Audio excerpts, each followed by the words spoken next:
A few years ago, I was in the Amazon, and I've thought about the experience that I had there a lot over the last year. I'd been sick and out of touch with the earth, out of touch with nature, and something about the last year when we depend on machines so much brought me back to this place.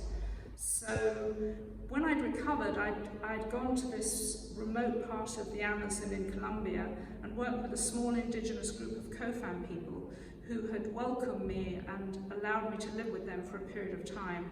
And we recorded the plants that they used, and their shaman somehow connected to me and took me on a kind of journey to be in touch with nature and to be in touch with the ground that I stood on in a way that I hadn't been before.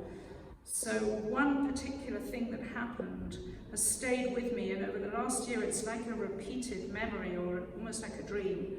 So I went for a walk with the shaman at night, and it was incredibly black, and all around is this sort of solid blackness, like almost like an object, and you follow the map, the shaman, and the shaman is your guide, and then you're there, and around are all these sounds. So there are monkeys and snakes and insects and this incredible life force that you can hear, but you can't see it because there's this blackness that sort of envelops you.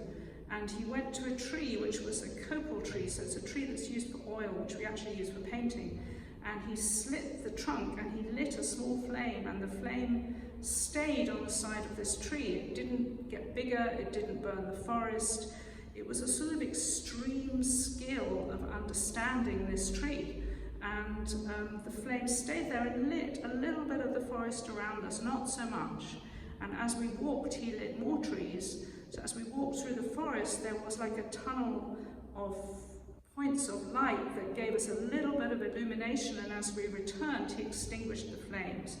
So the night returned, the trees hadn't been damaged, we had seen a little bit of where we were, and somehow that stood for me like a kind of equilibrium of a positive, hopeful relationship that we could have with the earth.